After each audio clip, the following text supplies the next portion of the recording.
जय हिंद all of you student. मैं NCC senior SU Nikhil Sharma. उम्मीद करता हूं आप सभी स्टूडेंट स्वस्थ होंगे। आज के इस वीडियो में मैं आप सभी को बताने वाला हूं हाई स्कूल पास करने के बाद आप लोग एनसीसी कैसे ज्वाइन कर सकते हैं। बहुत से स्टूडेंट इच्छुक होते हैं एनसीसी ज्वाइन करने के लिए, लेकिन उनको कोई बताने वाला नहीं होता है कि भाई एनसीसी कैसे ज्वाइन करना है। तो मैं आपका दोस्त आप सभी को बताऊंगा, तो आप सभी प्यारे स्टूडेंट चैनल को सब्सक्राइब कर लीजिएगा, ठीक है।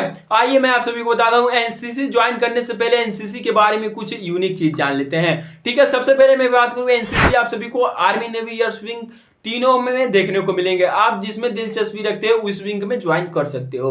उसके बाद मैं बात करूं आप सभी को एनसीसी का मोटो है एकता और अनुशासन। आप सभी को एकता और अनुशासन सिखाया जाता है एनसीसी में। साथ ही आप सभी को एक छात्र के साथ साथ सैनिक प्रशिक्षण दिया जाता है। जैसे कि जो आर्मी, नेवी, एयर फोर्स में जो सैनिक का एक आर्मी का प्रशिक्षण होता है, वैसे आपका होता है। जैसे उनका हथियार प्रशिक्षण होता है, आपका भी हथियार प्रशिक्षण हो जाएगा। साथ में जैसे उनका ड्रिल होता है, वह आप भी कर सकते हो। ड्रिल कर नहीं सकते हो, करना पड़ेगा, ठीक है। ड्रिल करते हैं, ठीक है। तो ये सब अपनी एकता और अनुशासन वाली बात रह गई, जो कि हम इसको बाद में भी बात कर सकते हैं, ठीक है। इसके लिए पहले से भी वीडियो अपलोड है, आप लोग देख लीजिएगा।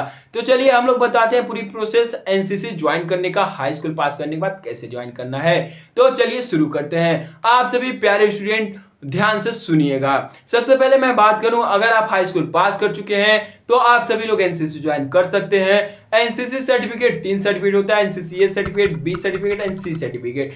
सी सर्टिफिकेट अब अगर आप हाई स्कूल पास कर चुके हैं, फर्स्ट ईयर क्लास यानी कि क्लास 11th में आप लोग एनसीसी ज्वाइन कर सकते हो। 11th से आप लोग अगर स्कूल कॉलेज में एनसीसी है तो आप लोग अपने ईएनओ सर से बात कीजिएगा। जैसे आपके अभी तक 1 से 8 तक पढ़े, तो आपके क्या जो प्रिंसिपल थे वो आपको हैंडल कर रहे थे, मतलब पूरी प्रक्रिया देख रहे थे, भर्ती एडमिशन का प्रोसेस क्या होता है, ठीक है। तो उसी तरह जैसे हमारे प्रिंसिपल सर होते हैं एनसीसी में, उसी तरह क्या होते हैं ईएनओ सर होते हैं। तो उनके अकॉर्डिंग एनसीसी भर्ती प्रक्रिया शुरू होती है। आप लोग अभी अप्रैल से एनसीसी फॉर्म डालना स्टार्ट हो जाएगा।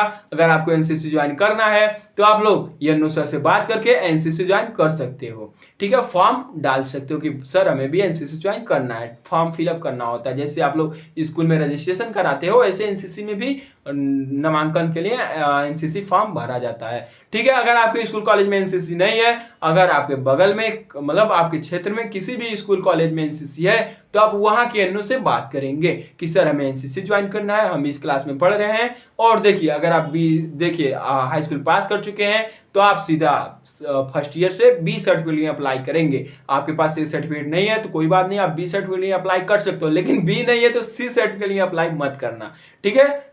होगा ही नहीं, बी चाहिए, कंपलसरी बी चाहिए, तभी आप सी में जा सकते हो, ठीक है। हालांकि बहुत से बच्चे हैं ए भी करते हैं, बी भी करते हैं, सी भी करते हैं, ठीक है। तो अब मैं आपको बता दूं, अगर आप बी सर्टिफिकेट लिए अप्लाई करते हो तो आपको लगेगा 2 ईयर्स, ठीक है, बी सर्टिफिकेट के लिए, जिसमें आप सभी को कैंप करने का मौका मिलेगा, एक कैंप, ठीक है, सीएटीसी का। उसके बाद आप सभी लोग जब सी सर्टिफिकेट में जाओगे तो आपके ऊपर डिपेंड करता है। अगर आप बेस्ट कैडेट हो, आपकी पढ़ाई अच्छी है, आपका अगर सिलेक्शन नेशनल लेवल कैंप में होता है तो आप लोग नेशनल लेवल कैंप कर भी सकते हो।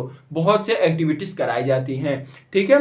तो आप सभी प्यारे कैडेट जब एनसीसी ज्वाइन करोगे तो इसके बारे में जान जाओगे। अगर जानना चाहते हो तो हमारे इस कमेंट सेक्शन में कमेंट कीजिएगा, ठीक है। तो चलिए आप सभी को बताता हूं आप सभी के दस्तावेज क्या लगेंगे। दस्तावेज इमेज आप सभी को स्क्रीन पे दिख रहा होगा, ये सभी डॉक्यूमेंट होना चाहिए। उसी के साथ साथ आप सभी की फिजिकल होती है, पहले डॉक्यूमेंट वेरिफिकेशन, फिर फिजिकल होती है, फिर उसके बाद आप सभी का हाइट, वेट एंड आप सभी का एग्जाम होता है, ठीक है। तो आप सभी की हाइट कितना होना चाहिए, 157.5 सेंटीमीटर, ठीक है। उसके बाद आप सभी का हाइट की बात हो गई, वेट होना चाहिए 45 kg, ठीक है। गर्ल्स एंड बॉयज सभी का कंपलसरी होता है, ठीक है। गर्ल्स कैडेट का 40 भी चलेगा, लेकिन बॉयज कैडेट का 45। अपनी हाइट के हिसाब से वेट भी देखा जाता है।